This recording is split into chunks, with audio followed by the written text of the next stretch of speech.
Psicologia, a aprendizagem sem erros e sua importância para o ensino do deficiente mental. Murray Sidman. Contribuição de Ulisses Pernambucano e seus colaboradores para a psicologia aplicada no Brasil. Paulo Rosas. Modelos alternativos ao princípio do equilíbrio de Fritz Heider, fundamentos teóricos e testes empíricos. Haroldo Rodrigues, alterações nos estados subjetivos de pessoas idosas em decorrência da audição musical. A ALEP, como instrumento de pesquisa. Maria Regina Conceição de Souza, Cecília Camacho e Sandra Tavares. Engenharia do Comportamento 1.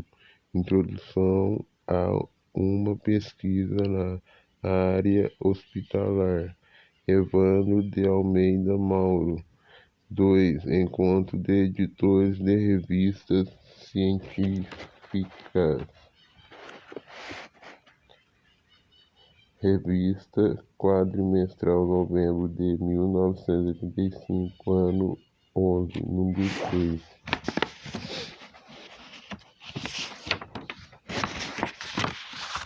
Hoje não vou dizer nada de novo.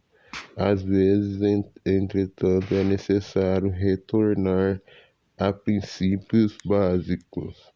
Uma revisão nos fundamentos do processo de aprendizagem me parece necessária no momento. Pessoas estão sofrendo as consequências de concepções errôneas sobre sua habilidade para aprender e sobre como devemos ensinar-lhes.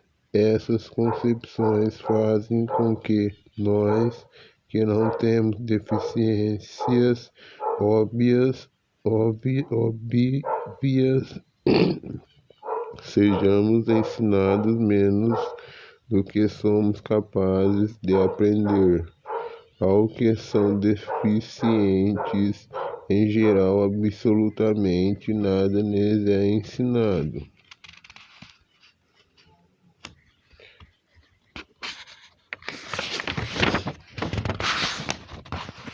Geralmente se diz que as pessoas aprendem por ensaio e erro. Supõe-se que nós aprendemos através de nossos erros. Essa noção é praticamente enraizada culturalmente entre nós. Nós colocamos os alunos em um ambiente que pode ou não prover consequências significativas, reforços para a aprendizagem. Quando consequências são fornecidas, elas geralmente consistem em escapar de ou evitar punições. Os alunos precisam descobrir como produzir essas consequências. Espera-se que eles tentem novamente e continuem tentando até que consigam resolver o problema, isto é, até que acertem. E assim nós damos aulas para os alunos. Nós lhe dizemos: ouçam com atenção, tomem boas anotações, leiam suas lições e estudem bastante. Então nós testamos nossos alunos para saber o quanto eles foram bem-sucedidos em descobrir exatamente o que é que deveriam ter aprendido de nossas aulas e livros. Quando os alunos não conseguem aprender, o sistema educacional os culpa. Uma reprovação significativa significa que há algo de errado com o aluno. Os professores consideram os alunos que não conseguem aprender como desmotivados. Não conseguem aprender como desmotivados. As crianças hoje em dia não ligam para nada ou despreparados. Eles nunca aprendem nada na escola primária ou simplesmente burros. Não se fazem aluno hoje em dia como antigamente. Às vezes são considerados portadores de alguma lesão cerebral, retardados. Infelizmente, esse sistema convencional parece convencer muitos alunos também de que existe algo de errado consigo. A noção de que a aprendizagem requer ensaio e erro tem sido utilizado por todo o nosso sistema educacional para justificar a prática de colocar a responsabilidade de aprender no aluno em vez de no professor. Tradicionalmente, algum tipo de medida de erro tem sido utilizado para caracterizar o aprendiz. Deficiência mental representa apenas um caso extremo. Mesmo as pessoas grandes universidades, mesmo as nossas grandes universidades ensinam muito pouco. Ao contrário, selecionam alunos que já demonstraram que conseguem aprender, apesar do sistema, com o mínimo de orientação que as aulas e livros proporcionam.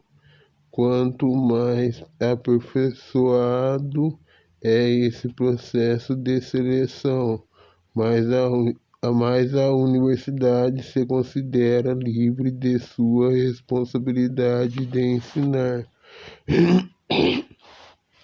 A curva de aprendizagem, a, a eliminação de erros por ensaio e erro é, em última instância, o que está representado na curva de aprendizagem. A típica curva de aprendizagem mostra os alunos gradativa e suavemente diminuindo seus erros na medida em que continuam a trabalhar num problema ou a praticar algo novo. Por aluno, agora eu não me refiro somente a pessoas em sala de aula. Todo mundo é ou deveria ser um aluno. Nós devíamos estar sempre aprendendo. No entanto, tanto em educação quanto em psicologia, o comportamento dos alunos à medida que aprendem tem sido totalmente ignorado. A curva de aprendizagem supostamente apenas reflete o verdadeiro processo de aprendizagem, o qual está na realidade acontecendo em algum outro lugar, porque os psicólogos consideram o comportamento atual do aluno durante a aprendizagem somente como um indicador de alguma outra coisa, porque eles sabem que a curva gradual, na verdade, não existe. curvas de aprendizagem de um mesmo indivíduo são extremamente variáveis de um momento para o outro e também diferem grandemente de um indivíduo para outro, por serem incapazes de lidar com esse caos.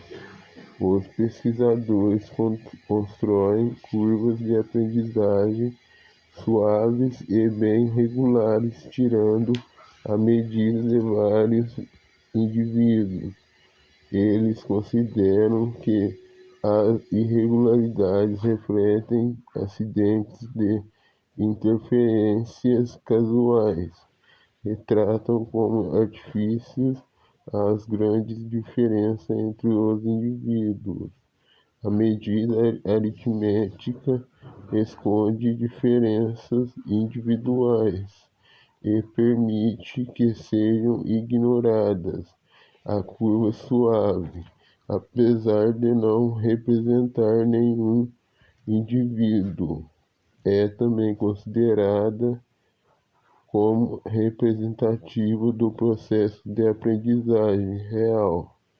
Embora as curvas individuais de aprendizagem sejam irregulares e frequentemente descontínuas, a curva média de ensaio e erro dá a ilusão de que a aprendizagem seja um processo contínuo e suave, mas argumenta-se seu comportamento real dos indivíduos enquanto aprendem é desordenado. Então, o processo de aprendizagem não pode ser comportamental. Aprendizagem sem erros. Um outro ponto de vista, entretanto, considera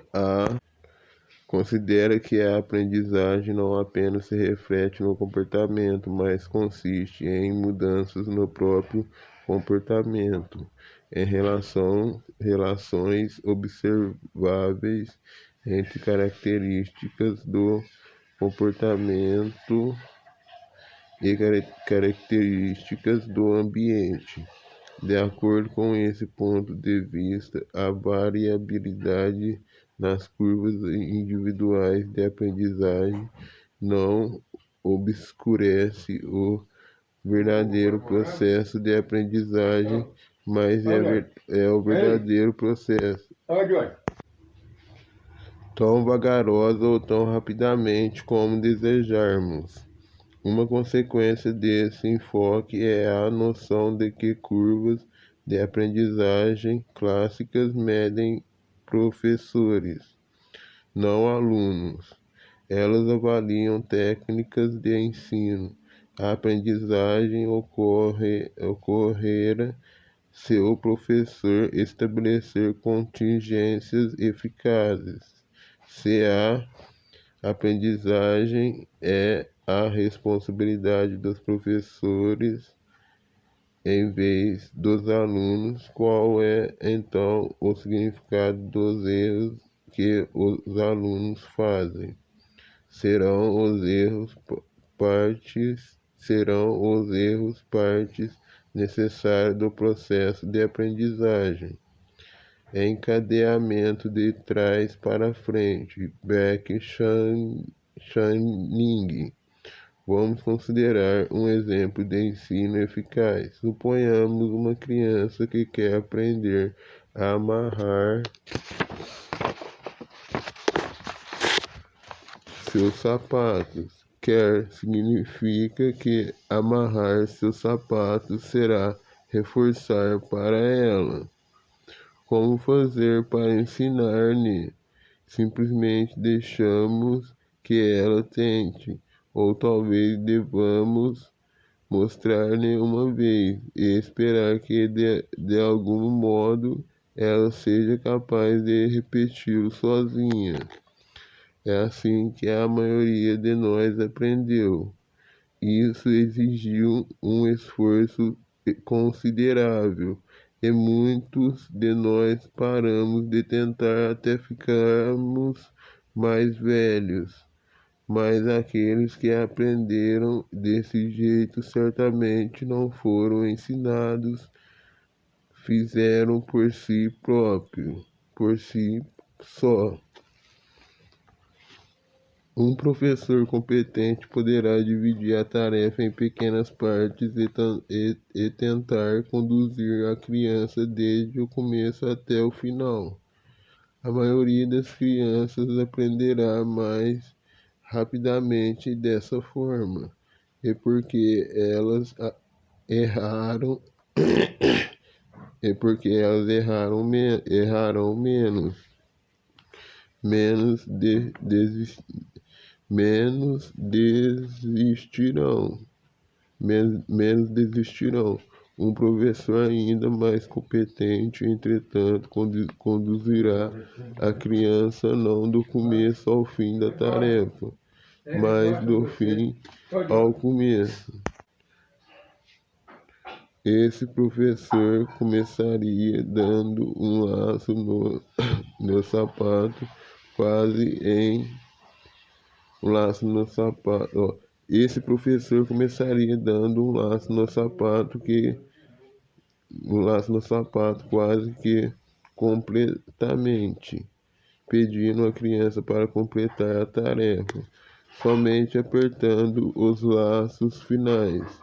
Esse comportamento simples produzirá reforçamento imediato e substancial para a criança, não somente através da reação do professor. Fantástico, você deu laço no seu sapato, mas principalmente pelo fato de ter completado o trabalho sozinho. Aí o professor desamarraria o sapato e daria um laço novamente, mas dessa vez não tão completamente quanto na primeira vez. A criança precisará agora puxar um laço atrás do outro. Quando ela fizer isso, imediatamente estará na posição de fazer o que já aprendeu antes: apertar os laços e novamente produzir os reforçadores previstos. Desta forma, o professor trabalhará gradativamente de trás para frente, pedindo à criança para fazer algo novo a cada vez. Assim que completar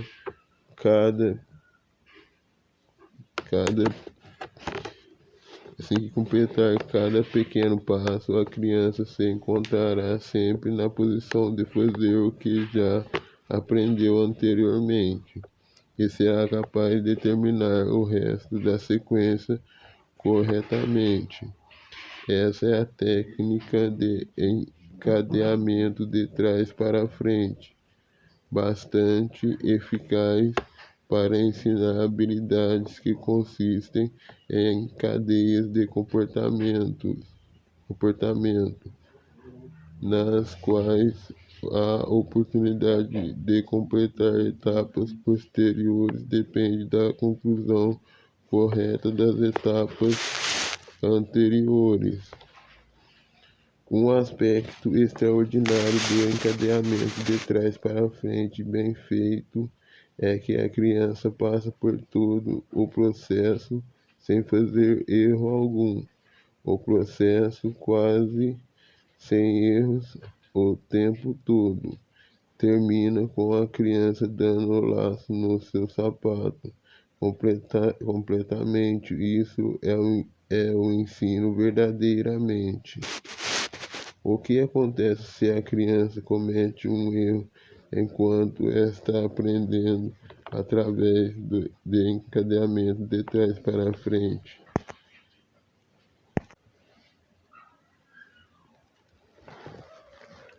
Aprendendo através do encadeamento de trás para frente. Usamos ensaio e erro, fazendo a criança tentar várias vezes, repetindo o erro de novo, na esperança que ela eventualmente acerte. Usamos punição ou dizemos: você é uma burra mesmo. Vá embora e pare de me emolar. Não, nós não fazemos nada disso. Nós reformulamos o procedimento de ensino. Consideramos que nosso ensino é que é deficiente, não a criança. Dividimos a parte difícil da sequência em passos menores, que requeiram da criança menos ainda em cada um desses pontos. Por exemplo, em vez de pedir a ela para colocar um laço inteiramente dentro do outro, a professora começa colocando o laço quase até o fim. Gradativamente, ela pede para a criança fazer mais e mais, e logo a criança estará pegando os dois laços separados e colocando um dentro do outro. Antes de ensinar a criança cada nova habilidade, nós nos certificamos de que ela sabe fazer tudo que a habilidade requer. Por exemplo, segurar o cordão, dobrar o cordão, enrolar o cordão, etc. Nós não pedimos para ela fazer nada até que tenha ensinado os pré-requisitos. Quando a criança comete um erro, assumimos que nós é que falhamos, em vez de dar a ela uma nota baixa ou de aplicar outra forma qualquer de punição, ou em vez de desistir. Nós melhoramos nossos métodos de ensino. Quando fazemos isso, os erros desaparecem.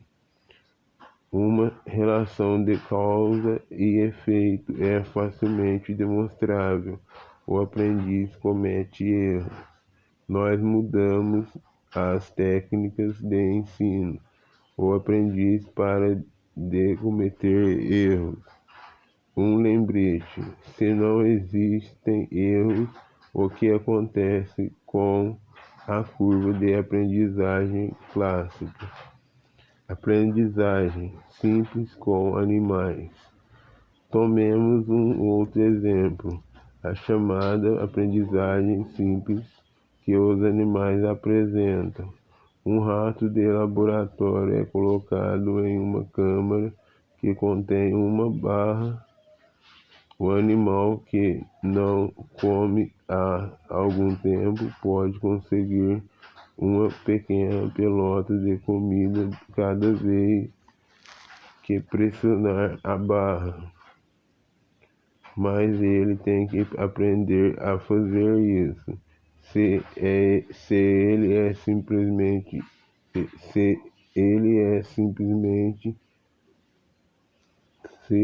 simplesmente colocado nessa situação sem preparação, obteremos uma curva de aprendizagem gradual.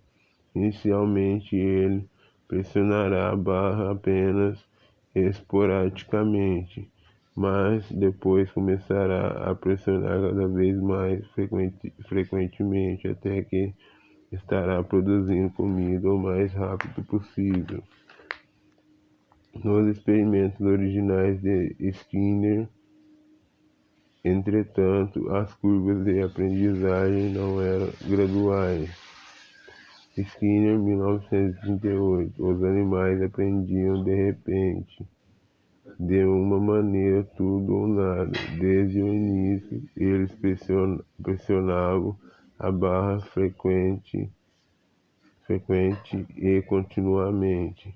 Por que será que eles não aprendiam do modo clássico? Os sujeitos de Skinner não mostravam curvas de aprendizagem gradativas, porque ele simplesmente não os deixava aprender por si sós. Ele ensinava seus sujeitos ensinava seus sujeitos. Ele se assegurava de que seus sujeitos apresentavam antes todos os comportamentos necessários. Hello, bebê. Os pré-requisitos para aprender a pressionar a barra. Inicialmente, ele os colocava na câmera sem a barra ou comida, até que eles se adaptassem e suas respostas emocionais inevitáveis quando se é colocado em um ambiente estranho desaparecessem. Até que isso tivesse acontecido, eles não seriam capazes de aprender muito. Mesmo a comida não seria um, um reforçador muito forte. Então ele mostrava aos sujeitos que as pelotas desconhecidas que eles receberiam depois de pressionar a barra eram, na verdade, comida. Ele conseguia isso misturando as pelotas na comida que os animais estavam acostumados a comer em seu ambiente natural. A seguir, ainda sem a presença da barra, de vez em quando ele deixava cair uma pelota de alimento dentro de um recipiente na câmera, e assim o animal logo aprendia onde encontrar comida.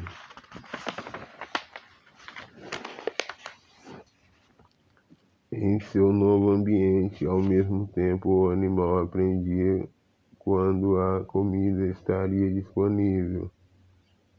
Ela seria encontrada no recipiente somente após o som que o funcionamento de um liberador de pelotas produzia. Agora, sempre que o som ocorria, o animal interrompia o que estivesse fazendo, indo imediatamente para o respectivo recipiente para pegar e comer sua comida. Em vez de deixar nosso sujeito de laboratório, nosso aluno, descobrir por conta própria que pressionando a barra ele obterá comida, então dizer que lhe ensinamos essa relação, nós garantimos que ele primeiro aprenda todos os pré-requisitos, todas as relações necessárias entre comportamento e meio ambiente. O próximo passo é crítico, é dado então sem erros. Modelagem de estímulos. Estímulos Shaping, Terrace, 1963. Nos seus famosos experimentos de esvanecimento, Fading testou diversos procedimentos para ensinar pombos a bicar discos de acrílico transparente no qual havia sido projetada uma vertical e a não bicar, projetada uma linha vertical e a não bicar quando a linha fosse horizontal. Antes, no entanto, Terrace fez os pássaros aprenderem algumas relações básicas entre respostas e estímulos controladores. Primeiro, eles aprenderam simplesmente a bicar um disco iluminado para ganhar um pouco de comida, e depois a bicar somente quando o disco estivesse iluminado. A seguir, ele ensinou os pombos a bicar quando o disco fosse verde, mas não quando fosse vermelho. Com essa preparação, todos os sujeitos aprenderam a localização do disco. Aprenderam a bicar somente quando aquele estivesse iluminado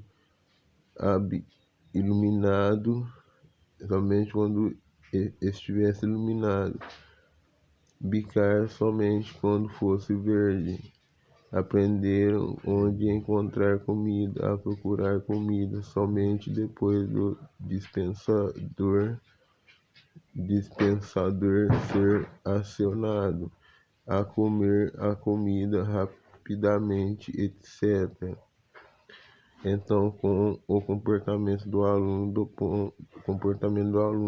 pombo, controlado por cores, bicando somente quando o disco fosse verde, nunca quando fosse vermelho. O professor Terras Pai testou várias maneiras de transferir o controle de cores para linhas, bicar somente uma linha vertical, nunca uma linha horizontal. Descrevemos aqui somente dois dos seus procedimentos. Terrace tentou várias maneiras de transferir o controle de cores para as linhas, bicar somente uma linha vertical, nunca uma linha horizontal. Descrevemos aqui somente dois dos seus procedimentos. Um procedimento foi de ensaio e erro, marcado por uma mudança abrupta nos estímulos projetados no disco, de cores para linhas vertical em vez de verde e horizontal em vez de vermelho. O pombo agora recebia comida somente depois de haver bicado a linha vertical. Os pombos finalmente aprenderam a bicar somente a linha vertical, mas alguns somente após milhares de erros, bicando a linha horizontal e não ganhando comida. Em um segundo procedimento de esvaecimento, o professor mudava os estímulos no disco gradativamente em vez de abruptamente. Ao invés de remover as cores e substituí-las pelas linhas, Terra-se inicialmente projetou as linhas sobre as respectivas cores. Em algumas tentativas, a linha vertical aparecia em um fundo verde, e em outras o estímulo era uma linha horizontal em um fundo vermelho.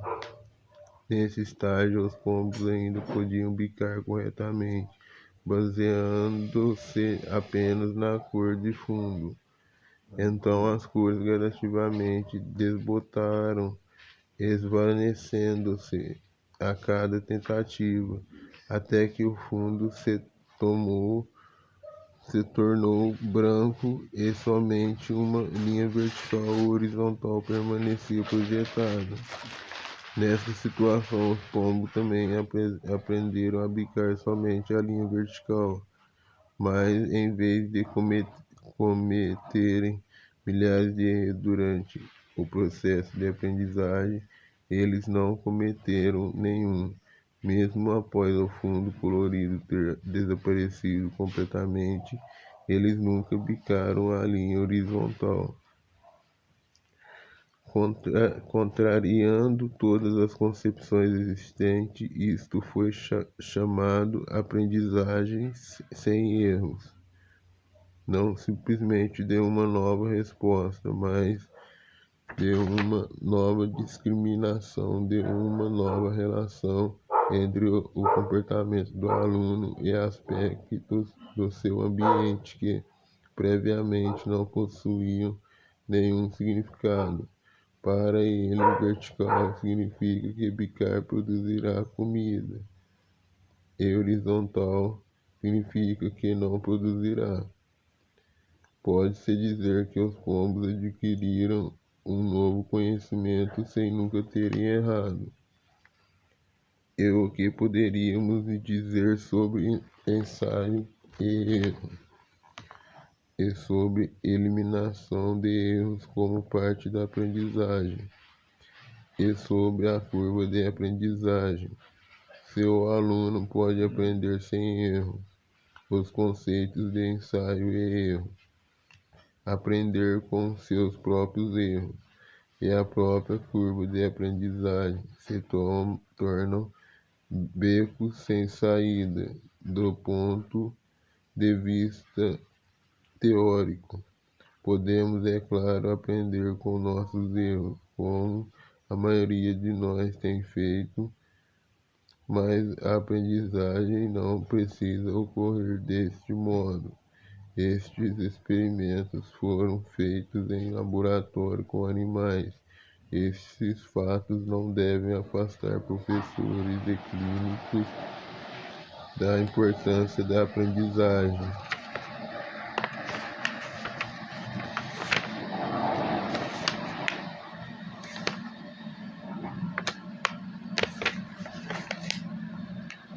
Erro.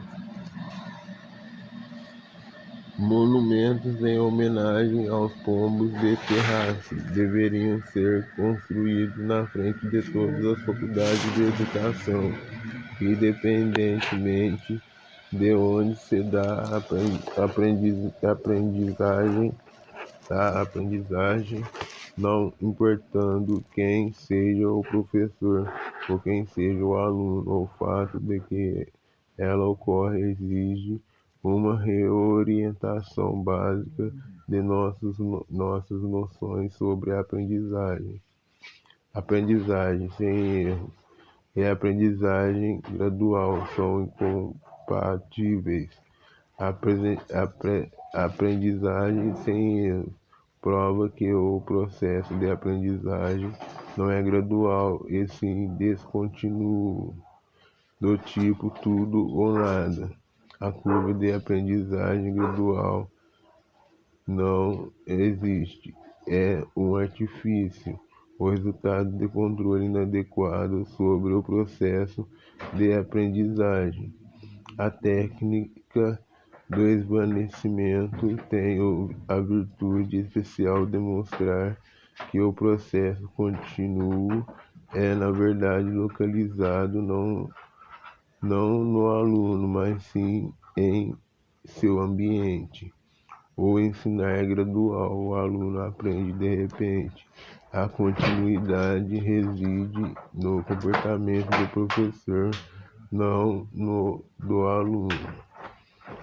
Isso não é simplesmente uma distinção acadêmica. O fato da concepção tradicional do processo de aprendizagem ter perpetuado um tipo ineficaz de ensino fez também com que as capacidades das pessoas fossem subestimadas e produziu o isolamento social dos deficientes.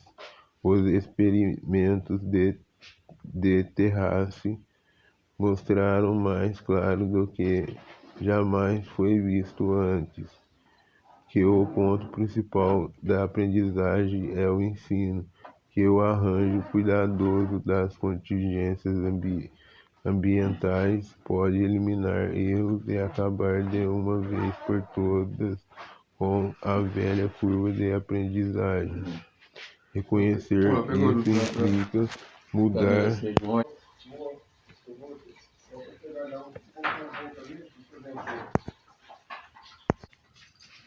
Reconhecer isso implica mudar a direção do estudo da aprendizagem das supostas características do aluno para o processo de ensino. O estudo propriamente dito da aprendizagem se torna o estudo do ensino. Pessoas retardadas obviamente não aprenderam tanto quanto pessoas normais e têm sido mesmo caracterizadas como incapazes de aprender.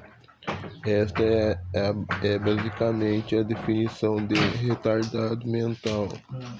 Mas qual é o critério para a não aprendizagem? Cometer erros. Contudo, se existem técnicas disponíveis que fazem com que a aprendizagem ocorra sem erros, Poderemos então utilizar estas técnicas para ensinar pessoas que, devido a seus erros, têm sido classificados como incapazes de aprender, usando apropriadamente a operação de reforçamento e as técnicas de aprendizagem sem erros. É possível ensinar o aluno não ensinável.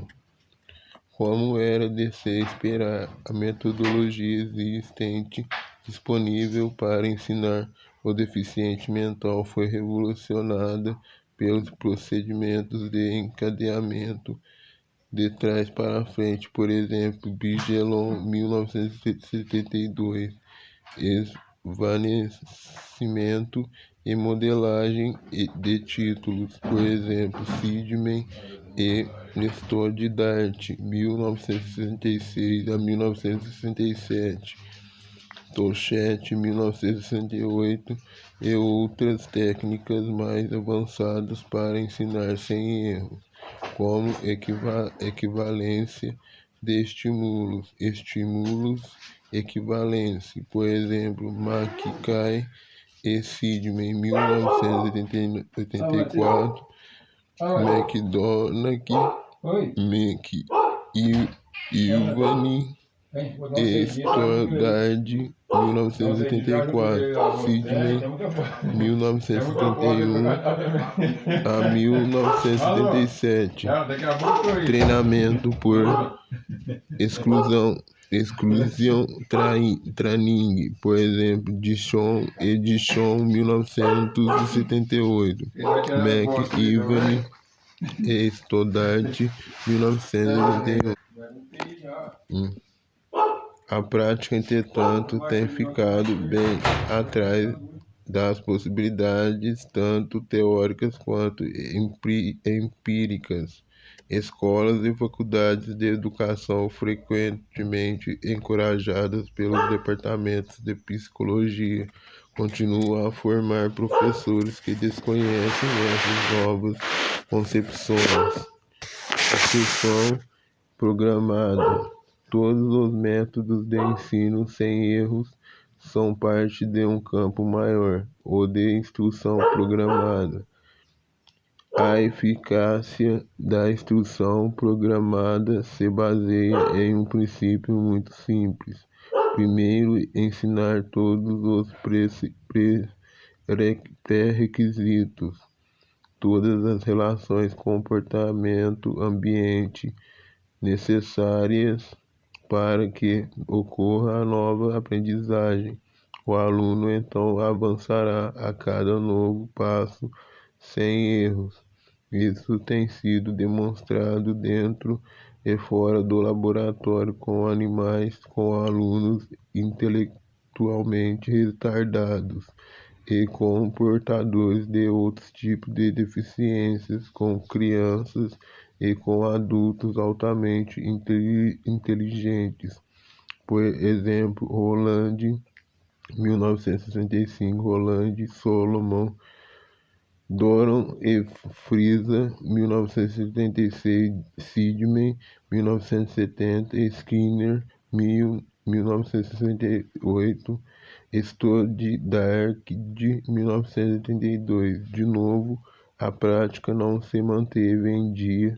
Com possibilidade, a programação torna a aprendizagem fácil para o aprendiz, mais difícil para o professor. A maior dificuldade para muitos professores não é a preparação de materiais para a instrução sem erros, apesar de poucos terem sido treinados em como fazer isso, mas sim a noção de que eles precisam aceitar a responsabilidade pelo sucesso ou fracasso de seu aluno, abandonando variáveis inferidas sobre o aluno que facilitam ou impedem a sua aprendizagem, e aceitando variáveis presentes no ambiente, Rafael, que o professor oferece. nos tornamos. De novo, a prática não se manteve em dia com a possibilidade. A programação torna a aprendizagem fácil para o aprendiz, mais difícil para o professor. A maior dificuldade para muitos professores não é a preparação de materiais para a construção sem erros, apesar de poucos terem sido treinados em como fazer isso, mas sim a noção de que eles precisam aceitar a responsabilidade pelo sucesso ou fracasso de seu aluno, abandonando variáveis inferidas sobre o aluno, inferidas pelo aluno, que facilitam ou impedem a sua aprendizagem, e aceitando variáveis presentes no ambiente que o professor oferece. Nos tornamos possível a observação direta, a mensuração e a avaliação do comportamento do professor. Prestação de contas é uma noção assustadora, não só para professores. Se há responsabilidade pelo fracasso de um aluno pode ser evitada dando de ombros e dizendo que pena que não possamos ver o que se passa dentro da cabeça do aluno. Então os professores vão resistir à perda dessa proteção. Como se programa a aprendizagem sem erros, a partir do ensino de pré-requisitos. Essa noção é verdadeiramente revolucionária. Quem tentaria ensinar uma criança a escrever palavras sem antes ter certeza de que ela já aprendeu a escrever letras? Quantos professores fariam uma criança retardada escrever letras sem antes se certificarem de que ela sabe segurar um lápis apropriadamente, sabe fazer traços no papel e até desenhar linhas e curvas simples? Após ensinar uma criança a copiar uma linha vertical, por exemplo, podemos então, com o uso adequado do reforçamento, ensinar as letras do alfabeto, esvanecendo de uma letra para outra. A linha vertical já é a letra I. Essa linha pode então ser gradativamente curvada até que a criança esteja copiando a letra C, fechando o O. Se nós temos o O, combinando I e O, temos o P e o D. E assim por diante, podemos então combinar o modelo escrito forma da letra que a criança copia com o modelo ditado, nome dessa letra, e depois esvanecer gradativamente o modelo escrito. A criança acabará escrevendo letras ditadas, uma vez que a sequência tenha sido adequadamente desenvolvida. O processo de aprendizagem ocorrerá sem erros. Após ter ensinado as letras necessárias, pode-se usar o encadeamento de trás para frente para ensinar a criança a escrever seu próprio nome, usando como modelo Maria. Por exemplo, apresenta-se Mari e pede-se à criança para produzir somente a letra A final, depois apresentar-se Mar.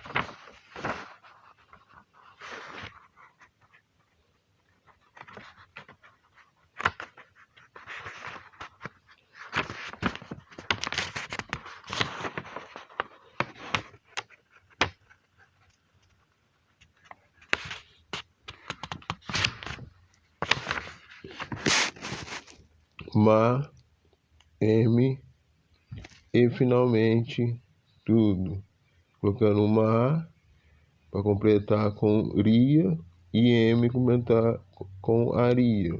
E finalmente todo o nome Maria. Se a criança fizer um erro no R, por exemplo, quando apresenta como divide-se o R em seus componentes. Primeiro dá-se à criança MAP e pede-se ela somente para fazer o R, acrescentando o rabo no P antes de completar o nome. Depois exige-se mais, apresentando apenas a linha central do R, dando mais. E finalmente apresenta-se originalmente complicado, mas o erro terá desaparecido.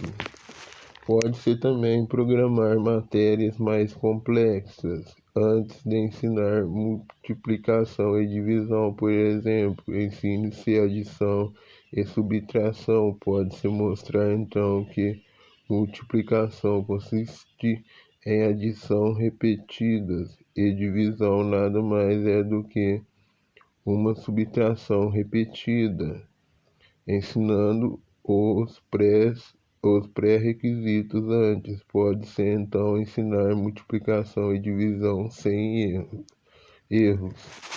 Quando estamos desenvolvendo um livro programado de neuroanatomia, Sidney e Sidney, 1965, testamos o material várias vezes para descobrir em que pontos do texto os alunos cometiam erros. Quando encontrávamos muitos erros em um item específico, geralmente éramos capazes de eliminar os erros, não reformulando aquele item, e sim reformulando o material que vinha antes, às vezes muito antes. Quase sempre descobrimos que havíamos ensinado mal as informações que eram pré-requisitos para aquele item. Geralmente apenas havíamos apresentado o material em forma de texto, sem requer do aluno alguma resposta além da leitura.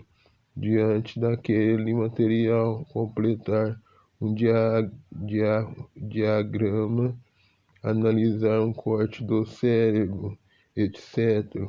Ao ensinar aquele pré-requisito específico de forma mais eficaz, éramos sempre capazes de eliminar ou diminuir enormemente os erros posteriores. Em uma de nossas testagens finais, apresentamos o programa de neuroanatomia para um grupo de alunos que estavam começando o curso. Enquanto eles completavam o programa em sala, observamos que pareciam bastante perturbados, resmungando, mexendo-se ruidosamente e fazendo perguntas em um tom hostil. O programa finalmente ficou claro quando alguns deles falaram diretamente: "Isso aqui está muito fácil. Vocês devem estar tentando nos enganar. Onde é que está a armadilha?" Como a maioria dos alunos eles haviam sofrido uma lavagem cerebral, aprender tinha que ser difícil. Eles não estavam errando. Então, como poderiam estar aprendendo alguma coisa? Que tipo de peça estavam tramando contra eles? Bons professores lhes davam material difícil e os faziam trabalhar duro para aprender. Eles não podiam conceber a possibilidade de que um professor pudesse tentar ensinar organizando o material de modo tão eficaz que a aprendizagem ocorresse sem erros. Eventualmente, é claro, os alunos descobriram que estavam de fato aprendendo e então relaxaram, mas foi uma experiência nova para eles. O sistema personalizado de instrução. Durante minha visita aqui, muitos amigos apressaram sua preocupação com o problema da educação pública no Brasil, particularmente nas escolas de primeiro grau. O sistema personalizado de instrução PSI, desenvolvido pelo professor Fred S. Keller durante seus primeiros anos no Brasil. Keller 1968 a 1972, foi originalmente aplicado em nível universitário e é bastante usado também na indústria. Entretanto, me parece que esse sistema promete muito para o ensino no primeiro grau. No PSI, Keller desenvolveu um sistema educacional que tenta combinar todos os princípios básicos de ensino eficaz em um único pacote, além de acrescentar alguns aspectos novos e diferentes. Um desses novos aspectos era uma resposta para a escassez de professores em relação ao número de alunos. Em toda parte, é claro, essa alta proporção de alunos, professor conduziu ao sistema de aulas expositivas, o que permite a um único instrutor prestar serviço a muitos alunos simultaneamente. O PSI, no entanto, reduz essa proporção aumentando o número de professores. Isto é possível incluindo os próprios alunos no processo de ensino. Permito-me antecipar e dizer que descobrimos que mesmo alunos severamente retardados são capazes de ensinar outros. Trabalhando em uma instituição para deficientes mentais, observamos que meninos com síndrome de Down, que haviam sido ensinados através de técnicas de reforçamento e encadeamento de trás para frente a ir ao banheiro sozinhos, eram capazes de aplicar essas mesmas técnicas eficazmente para ensinar outros meninos, ainda menos capazes, a usar o banheiro apropriadamente. Da mesma forma, depois que eles aprenderam através do encadeamento de trás para frente e outras técnicas instrucionais, a comer e a se vestir sozinhos, a fazer suas camas, a guardar suas coisas e mantê-las em ordem, e nós também. Ficaram e nós também, mais do que contentes em descobrir que podiam usar esses recursos para ensinar a outros rapazes os mesmos comportamentos de cuidado pessoal. Essas observações nos deram novo respeito pela proposta de Keller de ter os aprendizes participando no processo de ensino e indicaram que isso seria possível mesmo com alunos iniciantes do primeiro grau. O sistema personalizado de instrução foi planejado para proporcionar um maior sucesso para os professores, maior do que a que eles geralmente estavam acostumados. O sistema supõe que o maior reforçador para um professor é ver seus alunos aprenderem, e é tudo orientado para esse objetivo. Podemos apenas resumir alguns aspectos nesta oportunidade. O PSI, antes de mais nada, divide PSI, antes de mais nada, divide um assunto em pequenas lições ou unidades fáceis de serem manejadas. Isto geralmente significa subdividir capítulos de livros, preparar material programado, esclarecer pontos difíceis e criar exercícios de apoio para alunos que não tenham certos pré-requisitos. Estas medidas reduzem a probabilidade de fracasso e ajudam a fazer do processo de aprendizagem do começo ao fim uma rica fonte de reforçamento positivo. Frequente sucesso para os alunos a elaboração desse tipo de material, em vez de preparar aulas, se torna o trabalho mais difícil para os professores, e é aí que o esforço educacional deveria se concentrar, proporcionando o tipo de ajuda que os professores precisam para fazer seu trabalho eficazmente. Um curso que usa o PSI prepara objetivos detalhados para unidade para cada unidade, apontando exatamente o que se espera que o aluno aprenda. Esses objetivos definem os tipos de comportamentos que serão reforçados. Não há mistério. O aluno não precisa adivinhar em que deve prestar atenção e o que ignorar os novos comportamentos que o aluno deverá ser capaz de desempenhar após terminar cada unidade estão claramente especificados. C. O PSI insiste em que os alunos sejam capazes de adquirir um novo comportamento esperado antes de passarem para a unidade seguinte, depois de completar cada unidade. Portanto, o aluno faz um teste.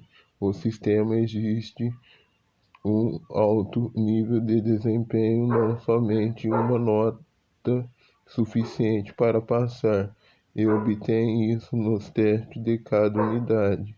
Esse desempenho, geralmente 90%, o correto ou mais, garante que o aluno adquiriu o comportamento que é necessário antes de seguir para a próxima unidade. D.